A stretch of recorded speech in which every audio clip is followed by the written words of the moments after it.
The thunder of hooves shook the earth beneath Warren Thorne's boots, and his breath caught in his chest when he saw the terrified orc woman stumbling across the grassland, with one hand pressed against her swollen belly, trying desperately to outrun the massive herd of wild buffalo bearing down on her like a living avalanche.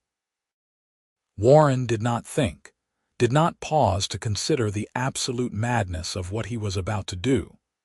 He dug his heels into his mare's flanks and sent her racing forward, angling sharply toward the stampede that stretched across the prairie like a brown wall of muscle and horn. The roar of thousands of hooves drowned out everything else, a sound that seemed to come from the earth itself, and Warren felt his heart hammering against his ribs as he rode straight into the path of certain death. The orc woman had fallen. Warren saw her go down hard, her hands coming up instinctively to protect her stomach as she hit the ground. She tried to push herself up, her green skin stark against the golden grass, but she was too slow, too heavy with child to move quickly enough. The leading edge of the stampede was maybe 30 yards away and closing fast. Warren reached her in seconds that felt like hours. He did not slow down, did not try to stop. Instead, he leaned far out of his saddle, reaching down with one arm extended. "Grab on!" he shouted, though he doubted she could hear him over the deafening roar of the herd. She looked up at him, and Warren saw the shock in her amber eyes. An orc woman faced with a human man offering help instead of a blade must have seemed like a hallucination, but survival instinct overrode confusion. She reached up with both arms, and Warren seized her wrist with a grip born of desperation and 10 years of ranch work.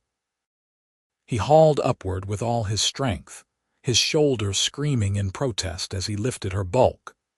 She was heavy, far heavier than a human woman would have been, but Warren gritted his teeth and pulled until she got her other hand on his saddle. His mare, bless her brave heart, did not falter even with the extra weight throwing off her balance. The orc woman managed to swing one leg up and over, and then Warren had his arm locked around her waist, holding her against his chest as his horse wheeled sharply to the left. The stampede thundered past so close that Warren felt the heat radiating from the massive bodies, smelled the musk and dust that clung to their shaggy coats. A buffalo's horn scraped against his boot, and his mare stumbled slightly but caught herself and kept running. Warren urged her on, holding the orc woman tight against him, feeling her rapid breathing and the hard curve of her pregnant belly pressed against his forearm. They cleared the edge of the herd by what felt like inches. Warren kept riding until they were a safe distance away, and only then did he slow his mare to a walk, and then a halt. His hands were shaking as he loosened his grip on the woman's waist.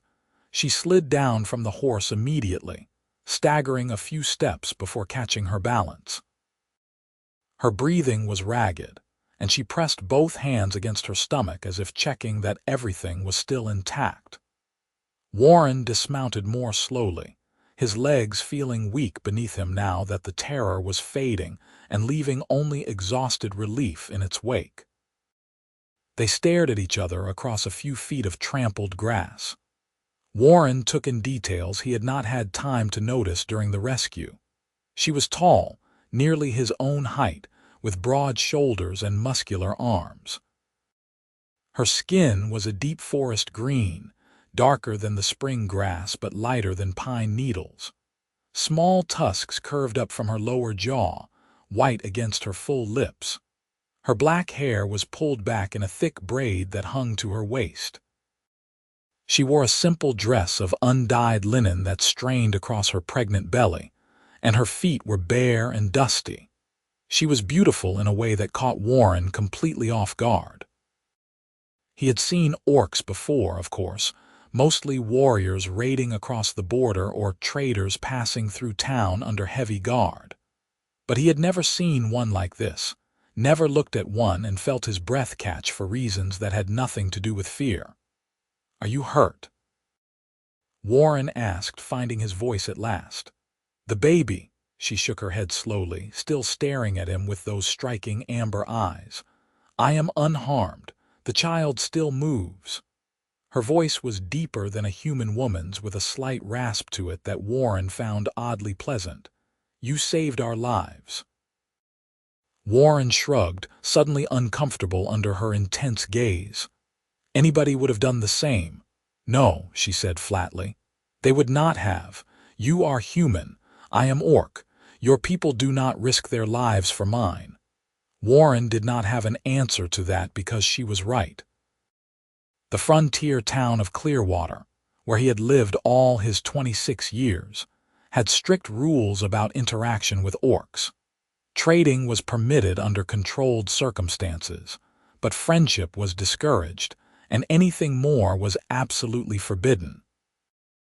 Warren had grown up hearing stories about orc savagery, about the wars that had raged between their peoples before the uneasy truce was established.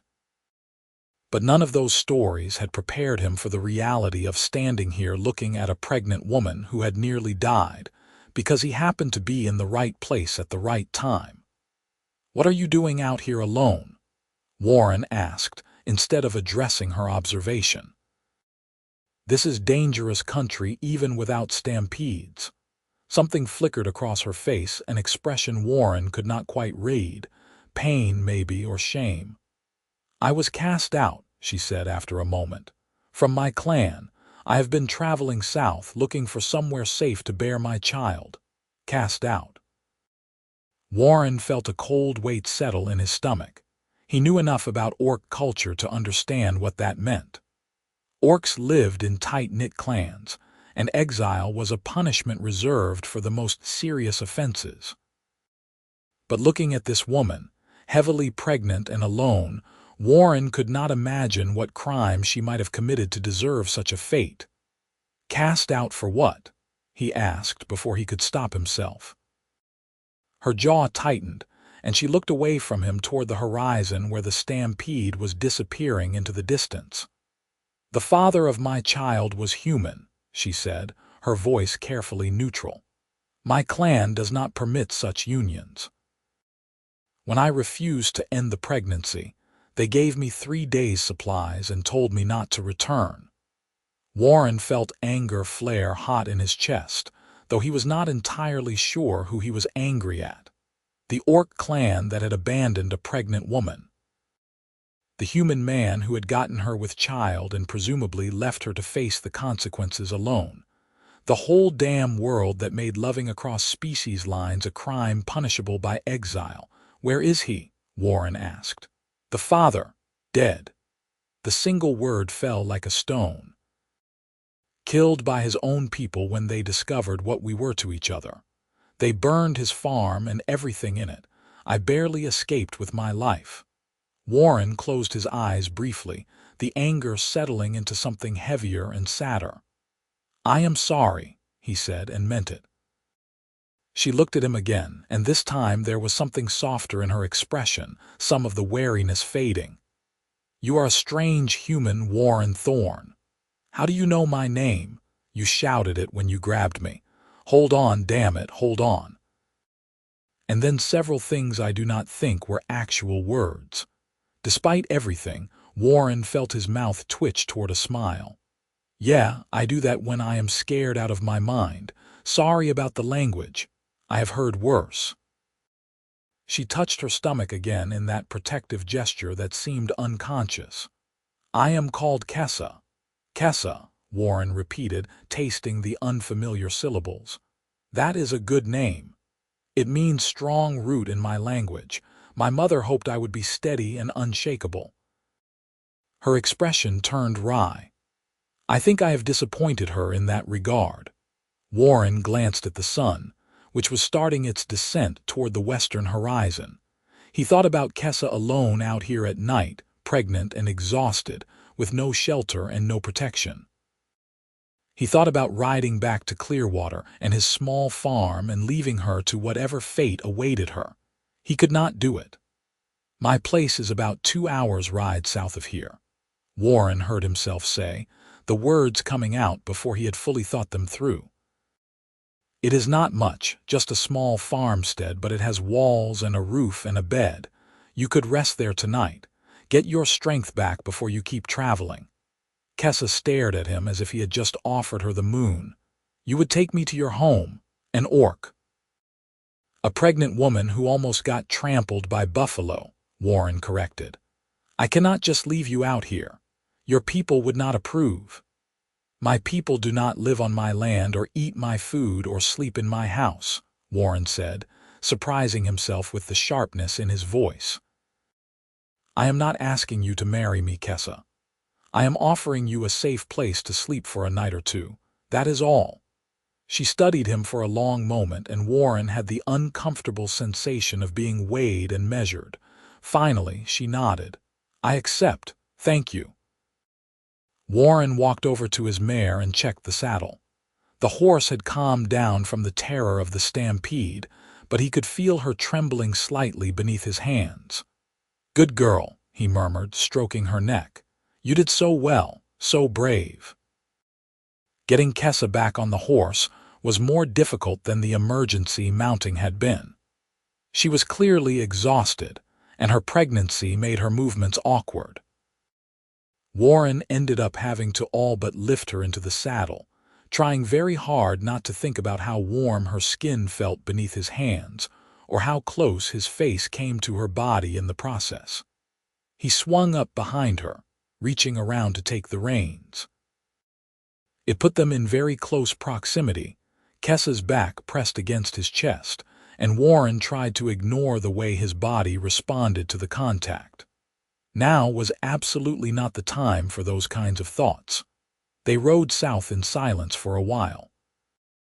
Warren kept the pace slow and easy, conscious of Kessa's condition and his horse's exhaustion after the hard run. The prairie stretched out around them in gentle swells of grass and wildflowers, golden in the late afternoon light. Hawks circled overhead, and somewhere in the distance, a coyote yipped. How far along are you? Warren asked eventually, more to break the silence than anything else. 7 months, near enough. The child will come with the first snow if the shamans were right. First snow is usually October or November around here. You have a couple of months yet then. If I survive that long, the bitterness in her voice made Warren flinch. You will survive. You are strong. You made it this far, did you not? This far has been luck more than strength. I have been robbed twice, chased by wolves once, and nearly trampled today. I am running out of luck. Warren wanted to argue with her, but he could not think of what to say that would not sound empty or patronizing. So instead, he said, you can stay at my place as long as you need to. Until after the baby comes, if you want. I've got extra room. Kessa twisted slightly to look back at him, her amber eyes wide. You cannot mean that. Why not? Because I am orc. Because harboring me could get you killed or exiled from your own people. Because you do not know me or owe me anything. Should I continue? I mean it anyway, Warren said stubbornly. Look, I live alone out here, have done for the past 3 years since my father died and left me the farm. My nearest neighbor is 6 miles east, and they mind their own business. Nobody from town comes out this way unless I ride in to sell crops or buy supplies. You could stay the whole winter and nobody would know. And when I give birth, babies cry. They are not exactly inconspicuous. Warren had not thought that far ahead, but he found he did not care.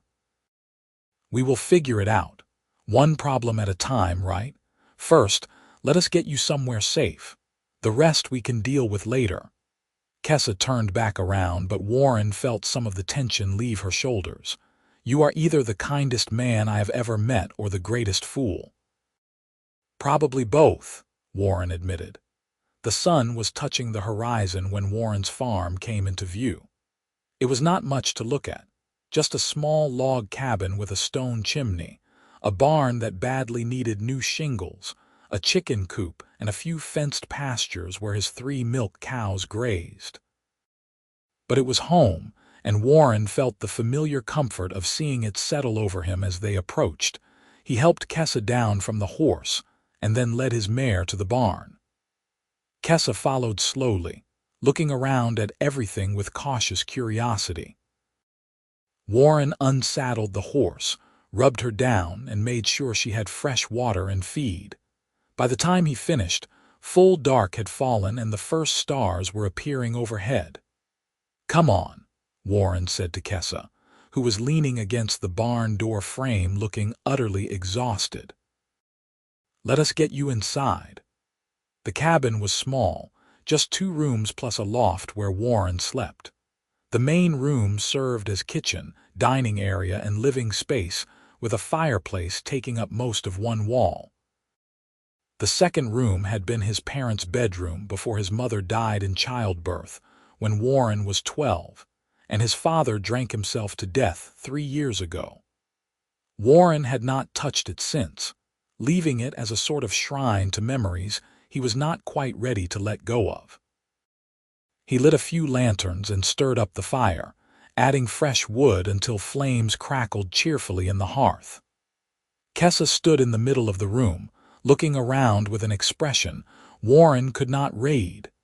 "You should sit," Warren said, gesturing to the worn but comfortable chair near the fire. "Rest. Are you hungry?" "Starving," Kessa admitted, sinking into the chair with a sigh of relief. "I have not eaten since yesterday morning." Warren frowned at that but said nothing. He went to the cupboard and pulled out bread, cheese, dried meat, and a jar of preserves his neighbor had traded him for eggs. It was not fancy, but it was substantial. He piled it all on a plate and brought it to Kessa along with a cup of water from the pump. She looked at the food like it was treasure, and when she started eating, she did so with the single-minded intensity of someone who had been hungry for too long. Warren busied himself making a proper meal, putting together a stew from potatoes, carrots, onions, and salt pork. It would take an hour to cook, but it would be hot and filling. While the stew simmered, Warren sat at the table and watched Kessa eat. She had cleaned the entire plate and was looking better for it, some color returning to her green cheeks. "Thank you," she said quietly, "for everything. I know I have said it already, but I need you to understand how much this means. I had begun to think I would die out here before my child was born." "You do not have to die," Warren said. "You do not have to be alone. I meant what I said earlier. You can stay here as long as you need to." "Why?"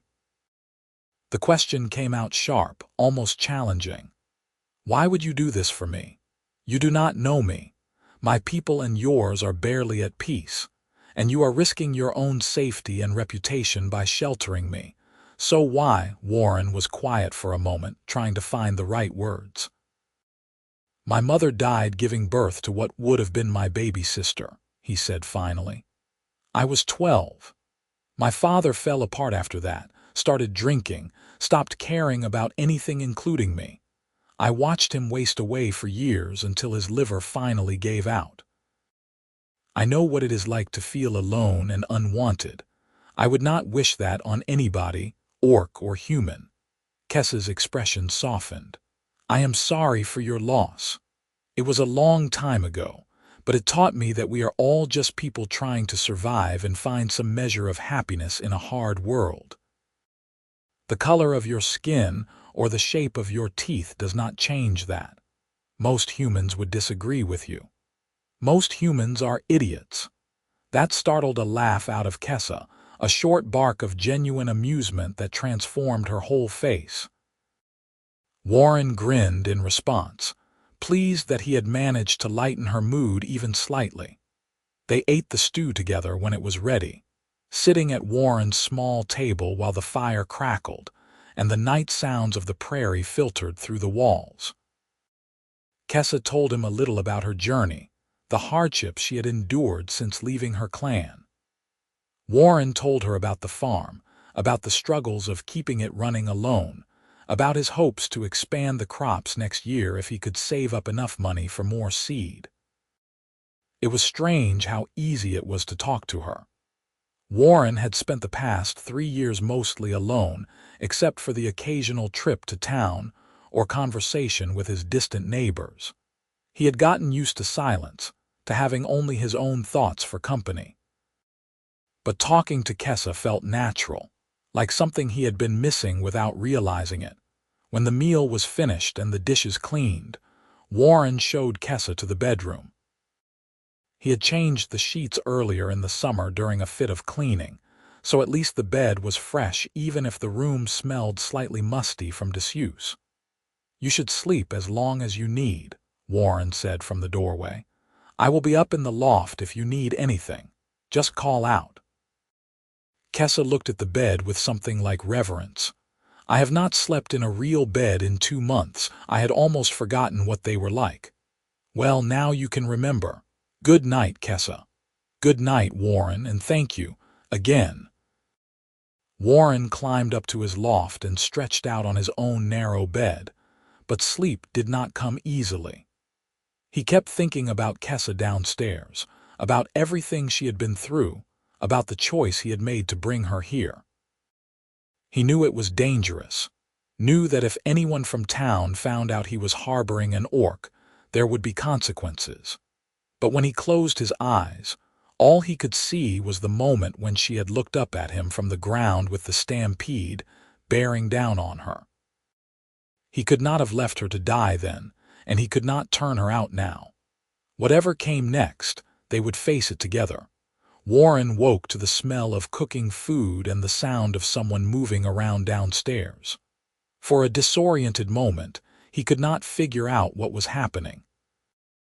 Then memory flooded back and he sat up quickly, nearly hitting his head on the low ceiling of the loft. He climbed down the ladder to find Kessa at the stove, making breakfast.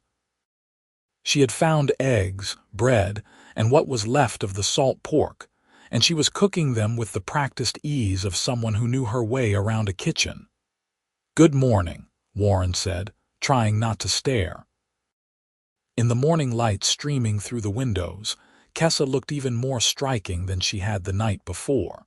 She had unbraided her hair, and it fell in thick waves around her shoulders and down her back. "Good morning. I hope you do not mind that I started breakfast. I wanted to do something useful instead of just taking your hospitality without giving anything in return." "I do not mind at all. It smells wonderful." They ate together again, and Warren found himself studying Kessa more openly in the daylight. She moved with a grace that seemed at odds with her heavily pregnant state, and despite her size and strength, there was a gentleness to her that Warren had not expected. The way she touched things carefully, the way she smiled when she caught him looking at her. "What will you do today?" Kessa asked as they finished eating. "The usual. Check on the cows, feed the chickens, do some work in the garden. Nothing exciting. You should rest." "I have been resting for 2 months while walking across the prairie. I would rather be useful." Warren opened his mouth to argue, then closed it again. He could see the determination in Kessa's eyes, and he suspected that arguing would be pointless. "All right, but nothing too strenuous. The garden could use weeding if you are feeling up to it. I can weed." They worked together through the morning, Warren doing the heavier chores while Kessa moved slowly through the vegetable garden, pulling weeds and setting them aside in neat piles. Warren tried not to watch her too obviously, but he found his gaze drawn to her again and again. The way she hummed softly while she worked, some tune he did not recognize. The way she smiled when she found a ripe tomato hidden under the leaves. Around midday, Warren declared it time for a break and brought out bread, cheese, and cold water. They sat in the shade of the cabin, looking out over the prairie that stretched to the horizon. "It is beautiful here," Kessa said quietly. "Peaceful. I can see why you choose to stay. It is home, the only one I have ever known. My grandfather settled this land, built the original cabin. My father expanded it. Now it is mine, I suppose." "You do not sound certain about that," Warren shrugged. "Some days I think about leaving, going somewhere bigger, somewhere with more opportunity. But then I look around and I cannot imagine being anywhere else. This land is in my blood. I understand that. My clan's territory was in the northern mountains where the pines grow so thick you can barely see the sky. I loved it there. Kessa's voice grew soft with memory. I never thought I would leave. But then I met David and everything changed. David was the father. Warren asked gently. Yes, he was a trapper who worked the high country. We met by accident, both hunting the same deer. He could have killed me, should have according to his people's laws, but he did not. We talked instead. And then we kept talking, kept finding excuses to meet. Before I knew it, I was in love with him. Warren heard the pain in her voice and wished he could offer some comfort. What happened to him? His brother found out about us, followed him to one of our meetings and saw us together. David tried to explain, tried to make him understand, but his brother would not listen. He went back to their settlement and told everyone. A mob came for David while he was at home, set fire to his cabin with him inside.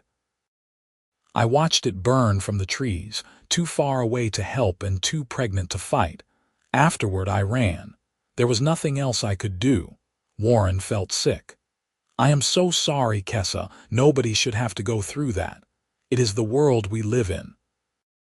Humans and orcs are not meant to love each other, according to both our peoples. David and I knew the risks. We just thought we were being careful enough. She touched her stomach again. At least I have part of him still. This baby is half David, and I will make sure the child knows what a good man the father was. They sat in silence for a while, each lost in their own thoughts. Warren found himself thinking about what it must have taken for Kessa and David to pursue their relationship knowing the dangers. The courage required the depth of feeling. Does it bother you? Kessa asked suddenly. That the baby is half human. What? No, of course not. Why would it? Some people would see it as an abomination, a mixing of bloodlines that should stay separate. Warren snorted. Those people are fools. A baby is a baby, innocent and worthy of love no matter who its parents are. Kessa smiled at him, and Warren felt warmth spread through his chest at the expression. You really are unlike any human I have met. You keep saying that like it is a surprise. Are all the humans you have known really that terrible? Not all. David was wonderful, but most of the others I have encountered have been afraid of me at best, hostile at worst. You are neither. I have no reason to be afraid of you or hostile toward you. You have not done anything to me except eat my food and weed my garden. I could be dangerous. My people are warriors. Are you a warrior? I was trained as one, yes. All orcs are to some degree, but I never enjoyed it the way my siblings did. I preferred working with plants, healing, helping things grow rather than destroying them. Warren felt his estimation of Kessa rise even higher. Then you are in the right place. My garden could use someone who knows about plants. I do my best, but I am really better with animals than vegetables. They fell into an easy routine over the next few days. Warren did the heavy work around the farm while Kessa took over the garden and the cooking. She turned out to be an excellent cook, able to make even simple ingredients into meals that tasted far better than anything Warren had managed on his own. She also had a gift with plants that bordered on magical, able to identify which ones needed more water and which needed pruning just by looking at them. Warren found himself looking forward to meal times, to the conversations they had while eating or working side by side. Kessa had a sharp intelligence and a dry sense of humor that caught him off guard and made him laugh. She told him stories about her clan, about orc culture and traditions, about the world beyond the small corner of it that Warren knew. In return, Warren told her about Clearwater, about the people who lived there and the dynamics of frontier life. He told her about his childhood, about the things he remembered about his mother, about the difficult years after his father started drinking. They did not talk about the future. That felt too complicated, too fraught with questions neither of them wanted to answer. Instead, they existed in a strange bubble of present-tense contentment, each day unfolding much like the last. But Warren was keenly aware that the bubble could not last forever. 3 weeks after Kessa arrived, Warren rode into Clearwater to sell eggs and buy supplies. He made the trip about once a month, and skipping it would have raised questions he did not want to answer. So he left Kessa at the farm with strict instructions to stay out of sight, and rode the 2 hours to town trying to act like everything was normal. Clearwater was a small frontier settlement, maybe 200 people all told. It had a general store, a blacksmith, a church, a saloon, and a scattering of houses and farms clustered along a single main street. Warren had grown up here, knew almost everyone by name, and usually enjoyed his visits to town. Today, though, he felt tense and paranoid, like everyone could somehow tell he was hiding something. He sold his eggs to the general store owner, a taciturn man named Paul who counted out coins with meticulous care. Then Warren bought flour, sugar, salt, and a few other essentials. He was loading everything into his saddlebags when a voice called out behind him. "Warren Thorne, been a while since we have seen you in town." Warren turned to find Marcus Webb, the son of one of the larger ranch owners in the area. Marcus was about Warren's age, tall and broad-shouldered with the kind of easy confidence that came from always having money and status. They had been friendly as children, but that had faded as they grew older and their paths diverged. "Marcus, good to see you." Warren tried to sound sincere. "How is that little farm of yours holding up? Heard you have been struggling a bit since your father passed." Warren bristled at the casual condescension in Marcus's tone. "Farm is fine, crops are doing well. Glad to hear it. You know, my father is always looking to expand our holdings. If you ever wanted to sell, I am sure he would make you a fair offer." "Not interested. The farm stays in the family." Marcus shrugged. "Suit yourself. Just thought I would mention it. Oh, and speaking of family, you heard about the orc sightings out your way." Warren's blood ran cold, but he kept his expression neutral. "Orc sightings?" "Yeah, a few travelers reported seeing an orc woman moving through the area a few weeks back. Pregnant, apparently, which is weird. Anyway, the sheriff organized a few search parties to track her down, but they came up empty. Figured she moved on or died out in the wilderness. You have not seen anything, have you?" "No," Warren said, hoping his voice sounded steadier than he felt. "I have not seen any orcs." "Probably for the best. Father says we need to be vigilant about this kind of thing. Orcs settling on our lands, mixing with our people. It is a slippery slope, you know." Warren bit back the angry retort that rose to his lips. "Right. Well, I should get going. Long ride back." Sure. "Take care, Warren. And remember, that offer stands if you change your mind about the farm." Warren rode out of town as quickly as he could without seeming suspicious, his mind racing. Search parties. They had been looking for Kessa, hunting her like an animal. If they had found her, they would have killed her, or worse. The ride back to the farm felt interminable. Warren kept imagining different disasters, scenarios where the searchers had somehow discovered Kessa despite his precautions. By the time his cabin came into view, he was nearly sick with worry, but everything looked normal. The chickens were pecking around the yard, the cows were grazing peacefully, and smoke rose from the chimney. Warren dismounted quickly and hurried inside. Kessa was at the stove, stirring something that smelled like stew.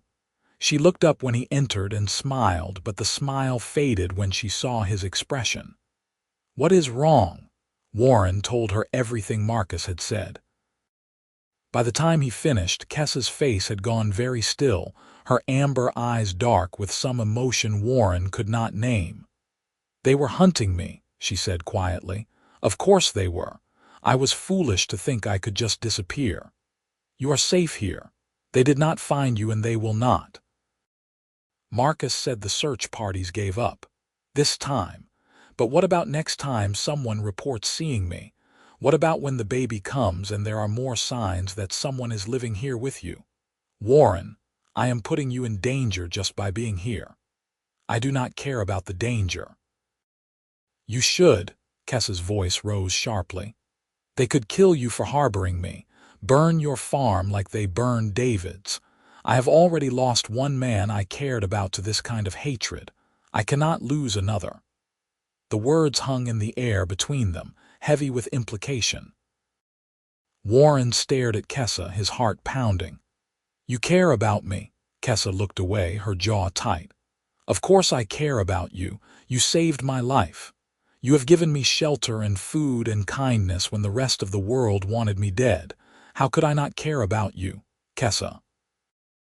Warren crossed the distance between them, gently turning her to face him.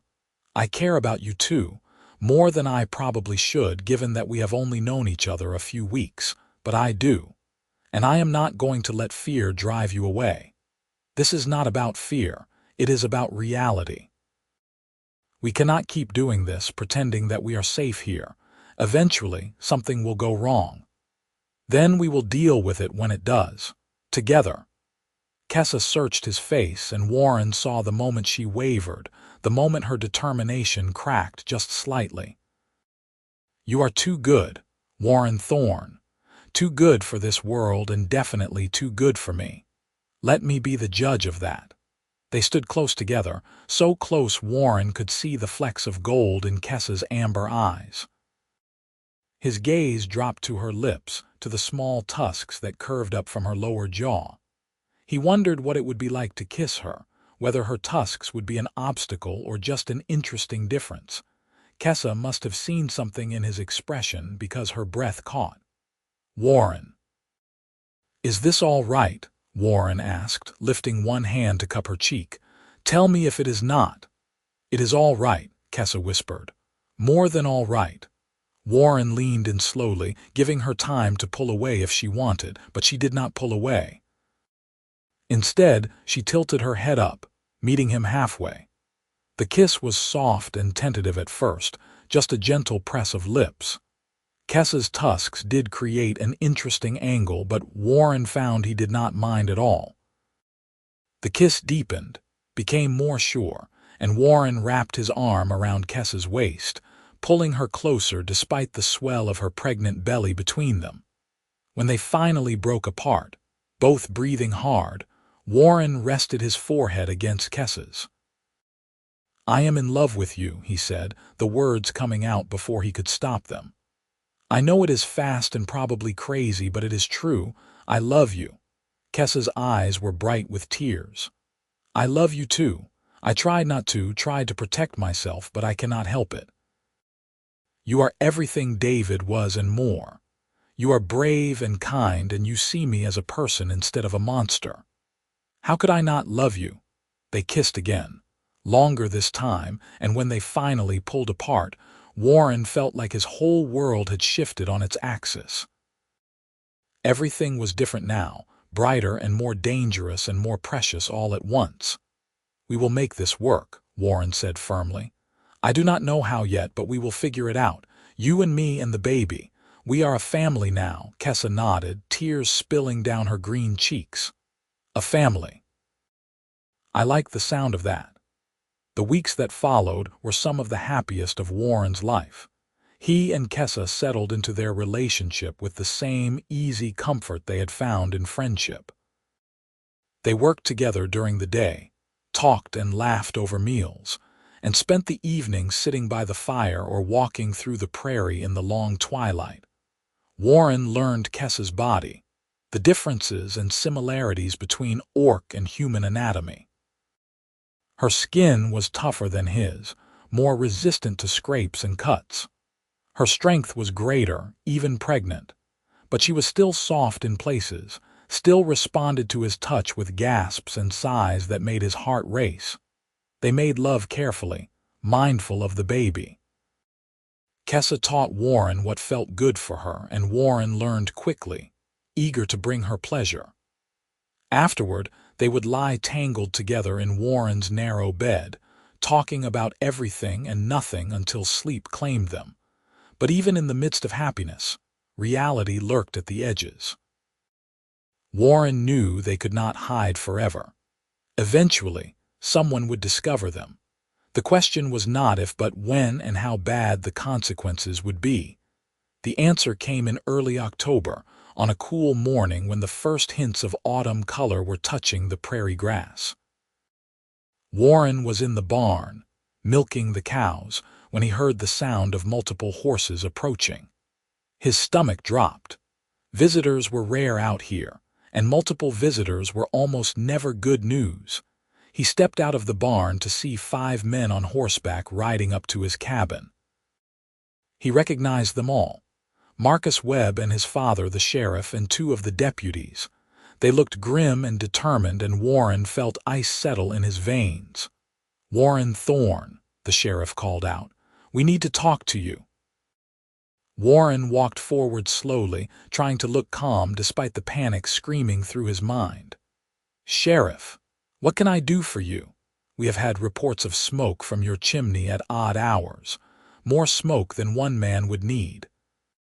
And one of my deputies was out this way last week and said he saw laundry hanging that looked like it was sized for someone bigger than you." "You want to explain that?" Warren's mind raced. He could lie, make up some story, but he could see in the sheriff's eyes that they already knew the truth. They had not come here to investigate, they had come to confront. "I have a guest," Warren said carefully. "Someone who needed help. An orc." It was not a question. Marcus's father, Robert Webb, urged his horse forward, his face twisted with disgust. "You are harboring an orc in your home. An enemy of our people." "She is not an enemy. She is a pregnant woman who was exiled from her clan and needed shelter. I could not just leave her to die." "You could have and you should have," Robert snapped. "Orcs are not our concern. They are animals, and you have brought one into our community." "She is not an animal, and this is my land. Who I shelter here is my business." The sheriff held up a hand. "Warren, I understand you thought you were doing the right thing, but you have to understand the position you have put us in. We have laws against harboring orcs for a reason. They are dangerous. She is pregnant and alone. How is that dangerous? Today she is pregnant. Tomorrow she births a half-breed child and starts breeding more orcs on human land. Then more orcs come looking for her, and before you know it, we have got a war on our hands." Robert's voice rose. "Your softness is putting all of us at risk. That is not going to happen. She just needs somewhere safe to have her baby. After that, she will leave if you want her to. She leaves now." Robert dismounted, and the 2 deputies followed suit. "Where is she?" Warren positioned himself between the men and the cabin. "You are not going in there. Son, do not make this harder than it has to be," the sheriff said wearily. "We are taking the orc into custody. You can cooperate, or we can arrest you for obstruction. Your choice." Warren's hand moved to the knife at his belt, but he knew it was useless. 5 armed men against one with a knife. He would not win that fight. But maybe he could buy Kessa time to run, to hide somewhere they would not find her. Before he could act, the cabin door opened. Kessa stepped out, her hands raised to show she was unarmed. She looked calm, almost serene, and Warren felt his heart break at the sight of her. "I am here," Kessa said clearly. "Do what you will with me, but leave Warren alone. He only helped me because he is a good man. If you punish him for that, you are worse than any orc you fear." Robert laughed, a harsh, ugly sound. "The animal speaks and defends her pet human. How touching." "She is not an animal," Warren said through gritted teeth. "And I am not her pet. We are partners. I love her." The words fell into a sudden, shocked silence. Warren saw the disbelief on the faces of the men, saw it turn to disgust. Marcus actually recoiled as if Warren had slapped him. "You love it." Robert's voice was full of venom. "You rutted with this creature. You are more depraved than I thought." "Careful how you talk about her," Warren warned. "Or what? You will defend her honor." Robert turned to the sheriff. "I think we have heard enough. The orc needs to be executed, and Thorne needs to face justice for crimes against nature." "Now hold on," the sheriff said, though he looked deeply uncomfortable. "We are not executing anybody without a trial." "What trial? The law is clear. Orcs on human land without permission are to be killed on sight, and humans who consort with them are to be exiled at minimum." Warren felt the ground dropping out from under him. He looked at Kessa, saw the fear in her eyes despite her brave stance. Without thinking, he moved to stand beside her, taking her hand in his. "If you are going to kill her, you will have to kill me too," Warren said flatly. "Because I am not letting you take her without a fight." "Warren, no," Kessa whispered. "Do not throw your life away for me. Too late. I already decided weeks ago that you were worth whatever price I had to pay." The sheriff sighed heavily. "This is a mess, Warren. Please be reasonable. Step aside. Let us take the orc and we can work something out about your involvement, maybe exile instead of execution. You can start over somewhere else." "No, then you are forcing our hand." Robert drew his pistol and the two deputies followed suit. Warren squeezed Kessa's hand, ready to put himself between her and the bullets, ready to die if that was what it took. But the shots never came. Instead, a new voice rang out across the clearing. "Lower your weapons. Now." Everyone turned to see a group of riders emerging from the tree line on the north side of Warren's property. There were at least a dozen of them, all orcs, all heavily armed. Leading them was a massive male orc with scars crisscrossing his green skin and a greatsword strapped to his back. "Who in the hell are you?" Robert demanded. Though Warren noticed his hand was shaking slightly as he kept his pistol raised. The lead orc dismounted and walked forward with the easy confidence of someone who knew he was the most dangerous thing in any given situation. "I am Karga, war chief of the Black Pine clan, and you are threatening my sister and the father of my niece or nephew. I suggest you reconsider your actions." Kessa made a sound of pure shock. "Karga, what are you doing here? Saving your foolish hide, apparently." Karga glanced at her, and Warren saw something soften in his expression. "Did you really think we would let you wander the world alone, sister? We have been tracking you since you left our lands. Stayed at a distance to give you space, but we have always been watching. But the clan exiled me. The elders said I was no longer welcome. The elders are old and set in their ways. The younger warriors, though, we had different ideas. After you left, we had a vote. The majority agreed that the law about human-orc unions was stupid and needed to change. We overthrew the old guard and elected new leadership. Me." Karga grinned, showing impressive tusks. "First act as war chief was to rescind your exile and send warriors to find you." Tears were streaming down Kessa's face now. "You did that for me. You are my sister. Of course I did." Karga turned back to the humans, and his expression hardened. "Now, as I said, lower your weapons and step away from my family. You have exactly 10 seconds to comply before my warriors turn you into pincushions." The sheriff looked at the orc warriors, all of whom had arrows nocked and ready, and wisely holstered his pistol. The deputies followed suit. Robert took longer, his face purple with rage, but eventually he too lowered his weapon. "This is not over," Robert spat. "You cannot just invade human lands and threaten us. We are not invading. We are retrieving one of our own and her chosen mate. Unless you would like to start a war over a single pregnant woman and a farmer," the sheriff shook his head quickly. "No war. We will leave." But Thorne cannot stay in Clearwater after this. The people will not accept him. Warren had expected that, but hearing it still hurt. This was his home, his family's land. But looking at Kessa, at the hope and love in her eyes, Warren found he did not care as much as he thought he would. "Fine," Warren said. "I will leave, but I need time to pack my things and make arrangements for the farm." "You have until sunset," the sheriff said. "After that, if you are still here, you will be arrested. That is the best I can do." The humans rode away, Marcus and his father throwing dark looks over their shoulders. Warren watched them go, feeling a strange mix of relief and sorrow. When they were gone, Kessa threw her arms around Karga, hugging him fiercely despite her pregnant belly getting in the way. "Thank you," she sobbed. "Thank you so much. You are welcome, little sister, though I see you have managed to find yourself another human. You have a type, apparently." Kessa laughed through her tears and pulled back to gesture at Warren. "Karga, this is Warren Thorne. Warren, my brother Karga." Warren stepped forward and extended his hand, hoping this was the right gesture. Karga looked at the offered hand for a moment, then clasped Warren's forearm in a warrior's grip. "You have courage, human, standing against 5 armed men to protect my sister. I respect that." "I love her," Warren said simply. "I would do anything to keep her safe."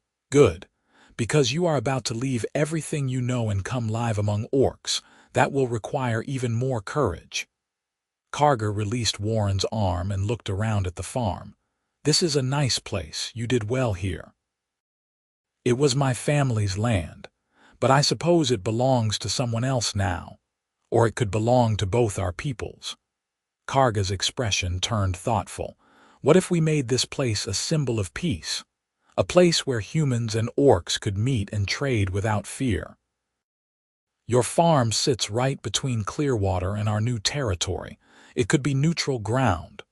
Warren blinked, surprised. "You would do that? If you are willing to stay and maintain it, yes. Half the year you live here with Kessa working the land. The other half you come north with us to our settlement. We have skilled farmers who could teach you new techniques, and you could teach them about human crops. It would benefit both our peoples." "But the sheriff said I have to leave Clearwater." "Clearwater, yes. But this land is outside their jurisdiction. As long as you stay on your property and do not go into town, they cannot touch you. And with orc warriors nearby to defend the place, they would not dare try anything." Warren looked at Kessa, saw the hope shining in her eyes.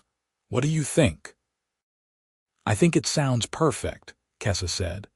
"A home that belongs to both of us, to both our peoples. A place where our child can grow up knowing both sides of their heritage." Warren felt a smile spreading across his face, the first genuine smile since the sheriff had arrived. "Then let us do it. Let us build something new here, something better than what came before." The next few months were a whirlwind of activity. Karga's warriors helped Warren expand the farm, building new structures and improving the existing ones. They dug a well, expanded the garden, built a second barn for the horses and equipment the orcs brought with them. Word spread about the arrangement, and while some humans were hostile, others were curious. A few brave traders started coming to the farm to do business with the orcs, finding that the green-skinned warriors were willing to trade valuable furs and crafted goods for human tools and supplies. Warren and Kessa's relationship deepened with each passing day.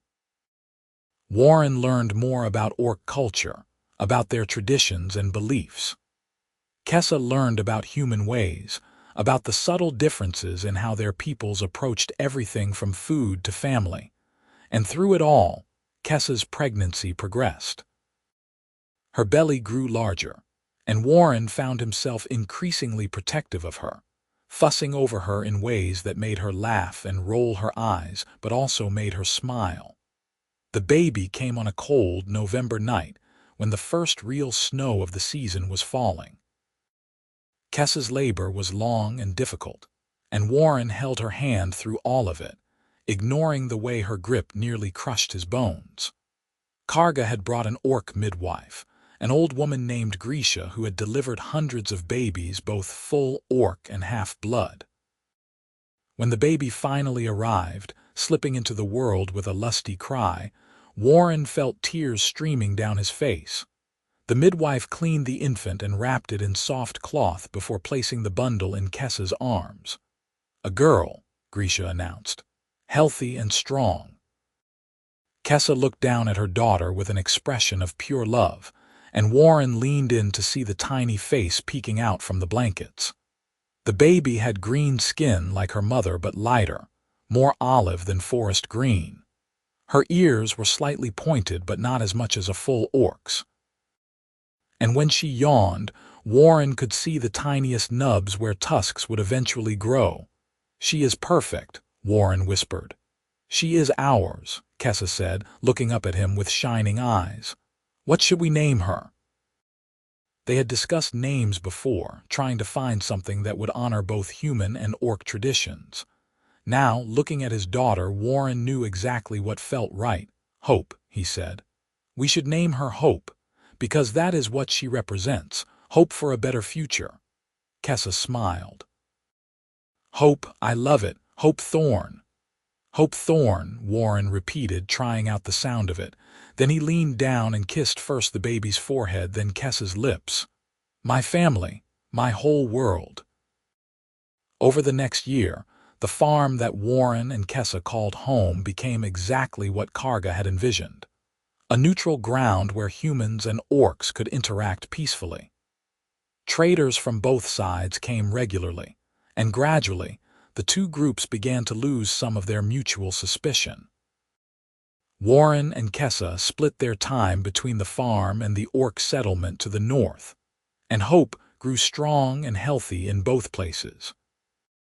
She had Warren's blue eyes and Kessa's wild black hair, and she was adored by both the human traders who visited and the orc warriors who considered her their unofficial mascot. On Hope's first birthday, Karga came to the farm with a proposal. "The council has voted," he announced. "We want to make this arrangement permanent and official. Warren Thorne, the orcs of the Black Pine clan, would like to offer you a formal alliance. You and your descendants will be considered honorary members of our clan with all the rights and responsibilities that entails." Warren looked at Kessa, who was beaming, then at Hope, who was playing with wooden blocks on the floor. He thought about everything that had happened, about the choice he had made to save a pregnant orc woman from a stampede, about how that single moment of instinct had changed his entire life. "I accept," Warren said, "with gratitude and honor." That night, Warren and Kessa stood on the porch of their cabin, watching the stars come out above the prairie. Hope was asleep inside, and the world was quiet except for the wind in the grass and the distant call of a coyote. "Do you ever regret it?" Kessa asked softly. "Giving up your old life for this one?" Warren pulled her close, wrapping his arms around her waist and resting his chin on her shoulder. "Not even for a second. Everything I lost was worth what I gained. You, Hope, a family and a purpose. This is the life I was meant to have, even though it is complicated and difficult sometimes, especially because of that. Easy things are not usually worth having, but you and Hope, you are worth everything." Kessa turned in his arms and kissed him, slow and deep. When she pulled back, her amber eyes were soft with emotion. "I love you, Warren Thorne, more than I thought it was possible to love anyone." "I love you too, Kessa Thorne."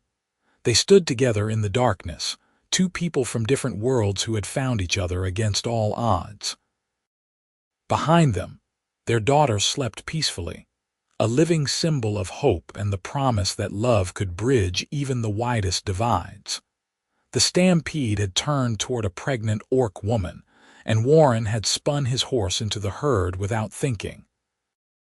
That moment of instinct, that choice to value a life over fear and prejudice, had set in motion a chain of events that changed not just Warren and Kessa, but the entire relationship between their peoples. It was not easy. There were still those among both humans and orcs who opposed the mixing of their races, who saw Warren and Kessa's love as wrong or dangerous. But slowly, gradually, minds began to change. Other couples, emboldened by Warren and Kessa's example, came forward with their own forbidden romances. Some were accepted, others were not, but the conversation had begun. Warren and Kessa's farm became known as Hope's Landing, named for their daughter and for what the place represented. It grew over the years, expanding to include more buildings, more people, both human and orc, who wanted to be part of something new and better. On Hope's 5th birthday, Warren stood in the yard watching his daughter play with a group of children, some human, some orc, some like her, a mix of both. They chased each other through the grass, laughing and shrieking, completely oblivious to the things that were supposed to divide them. Kessa came up beside him, slipping her hand into his. She was pregnant again, their second child due in a few months. This time it had been planned, wanted, celebrated by both their communities. "What are you thinking about?" Kessa asked. "How lucky I am," Warren said honestly. "How that one moment, that choice to help instead of look away, gave me everything I ever wanted. A family, a purpose, a love that makes every day worth living." "You gave me the same things," Kessa said. "You saved my life that day, but you also gave me back my hope. You showed me that not all humans are full of hate, that love is possible even across the greatest divides." They watched Hope tackle a smaller orc boy in a gentle wrestling match, both children giggling wildly. Warren thought about the future his daughter would have, growing up in a world that was slowly learning to accept people like her. It would not be perfect, there would still be challenges and prejudice and fear. But it would be better than the world Warren and Kessa had grown up in, and that was worth everything. Worth the sacrifice, the struggle, the risk. Worth facing down armed men and angry mobs. Worth leaving behind the comfortable familiarity of a segregated world for the complicated beauty of one where love could cross any boundary. Warren pulled Kessa closer, resting his hand on the swell of her pregnant belly, feeling the flutter of movement within. Their second child, another bridge between worlds, another reason for hope. "I would do it all again," Warren said quietly. "Every moment, every choice. They all led me here to you, to this family, to this life, and I would not change a single thing." Kessa kissed his cheek, her tusks brushing gently against his skin in a gesture that had become achingly familiar and beloved. "Neither would I. You are my heart, Warren Thorne, today, tomorrow, and all the days after." They stood together in the golden afternoon light, watching their daughter play, feeling the new life growing between them, surrounded by the community they had helped build. The stampede that had nearly killed Kessa had instead become the moment that brought them together, the catalyst for a love that defied every rule and expectation. And as the sun began to set over the prairie, painting the sky in shades of amber and rose, Warren knew with absolute certainty that he had made the right choice all those years ago. The choice to see a person instead of a monster, to offer help instead of hate, to ride into the stampede without thinking because someone needed saving. That choice had saved Kessa's life. But in the end, it had saved Warren's too. Had given him a reason to live beyond mere survival, a love worth fighting for, a family worth protecting with everything he had. The world was changing, slowly but surely, one act of courage and compassion at a time. And Warren and Kessa's family stood at the heart of that change, living proof that love could overcome prejudice, that hope could flourish even in the hardest soil, that a stampede aimed at destruction could instead become the beginning of something beautiful. Years later, when Hope was grown and had children of her own, she would ask her parents to tell her the story of how they met. And Warren would describe that moment when he saw a pregnant orc woman in danger and made the choice that changed everything. He would tell her about the fear and the courage, about the prejudice they faced and the community they built despite it. But most of all, he would tell her about love. About how it could bloom in the most unlikely circumstances, how it could bridge the widest divides, how it could transform not just two people but an entire world. And Hope would smile and hug her parents, grateful for the life they had given her, for the world they had helped create. A world where children of mixed heritage could grow up proud instead of ashamed, where humans and orcs could live side by side in peace, where love was celebrated instead of forbidden. It all started with a stampede and a man who chose compassion over fear. And in the end, that made all the difference. The farm continued to thrive, expanding year after year. Warren and Kessa had 3 more children after Hope, each one a unique blend of human and orc traits, each one adding to the rich tapestry of their family.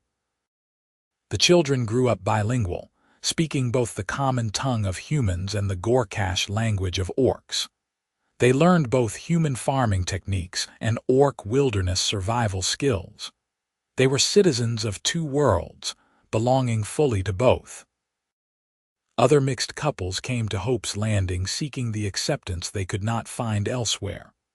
Warren and Kessa welcomed them all, helping them build homes and start lives in this neutral territory. The settlement grew until it was as large as Clearwater, though far more diverse. Trade flourished. Human merchants discovered that orc craftwork was of exceptional quality, particularly their metalwork and leatherwork. Orcs found that human textiles and agricultural products filled needs in their communities. The economic benefits of cooperation became undeniable, and gradually, the voices calling for continued separation grew quieter. There were still incidents, of course. Zealots on both sides who refused to accept the new reality. Warren and Kessa faced threats, had to protect their children from ugly words and sometimes uglier actions. But they had allies now, both human and orc, who stood with them, and with each generation the resistance weakened. On their 20th wedding anniversary, for they had married in a ceremony that blended human and orc traditions 5 years after Hope's birth, Warren and Kessa stood on the same porch where they had shared so many quiet moments. Their children were grown or nearly so, building lives of their own. The settlement around them bustled with activity, humans and orcs working side by side. "We did it," Kessa said softly. "We actually did it, built something that will outlast us." "You sound surprised," Warren teased gently. "I am a little. There were so many times I thought we would fail. That the weight of prejudice would be too much, that we would be destroyed before we could make a difference. But we were not destroyed. We survived. We thrived. And we showed the world that love is stronger than hate." Kessa leaned her head on Warren's shoulder, and he wrapped his arm around her waist, marveling as he always did at how perfectly they fit together. 2 people who should never have met, never have fallen in love, never have built a life together. But they had done all those things and more. "Do you remember the day we met?" Kessa asked. "When you rode into that stampede? Every detail. It was the most terrifying and the most important moment of my life." "Mine too. I was so certain I was going to die, and then this human man appeared out of nowhere and saved me." "I thought I was hallucinating at first," Warren chuckled. "I am sure I looked insane, charging into a buffalo stampede like that. You looked like a hero, my hero." They stood in comfortable silence, watching the sun set over the prairie they both loved. The same prairie where a stampede had once threatened death, but instead delivered life and love and hope.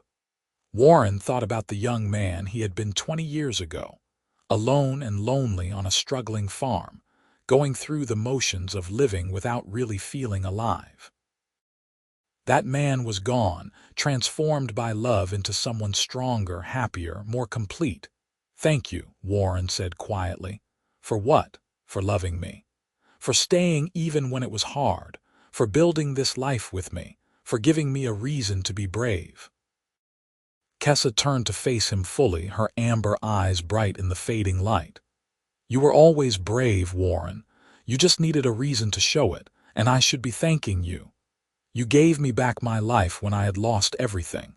You gave me a home, a family, a future I never thought I would have. You are my everything." They kissed as the last light faded from the sky, two souls who had found each other against impossible odds and built something beautiful from the ashes of prejudice and fear. Inside the house, their youngest child called out that dinner was ready. Warren and Kessa smiled at each other and went inside to join their family, to share a meal and laughter and the comfortable warmth of being surrounded by love. The stampede had turned toward a pregnant orc woman, and Warren had spun his horse into the herd without thinking. That single act of instinctive compassion had rippled out across the world, changing lives, changing communities, changing the relationship between entire peoples. It had not been easy. It had required courage and sacrifice and the willingness to stand against the world for what was right. But in the end, it had been worth everything. Because love was always worth fighting for, worth risking everything to protect and nurture. As Warren sat at the dinner table surrounded by his family, listening to his children tell stories about their days, watching Kessa laugh at something their youngest said, he felt a profound sense of gratitude and peace. This was what mattered. Not the farm or the settlement or the political changes they had helped bring about, though those were important. What mattered was this: a family built on love, children who would carry that love forward into the future, and a partnership with the woman who had become his whole world. The stampede had tried to bring death. Instead, it had brought life.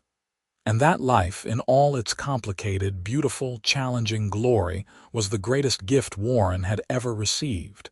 He reached under the table and took Kessa's hand, squeezing gently. She squeezed back, and their eyes met across the crowded table. In that moment, no words were needed. They both knew what they had accomplished, what they meant to each other, what they had built together.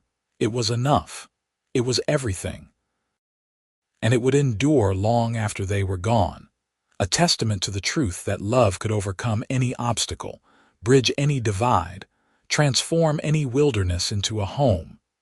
The stampede had turned toward a pregnant orc woman, and Warren had spun his horse into the herd without thinking, changing the course of history with a single act of courage.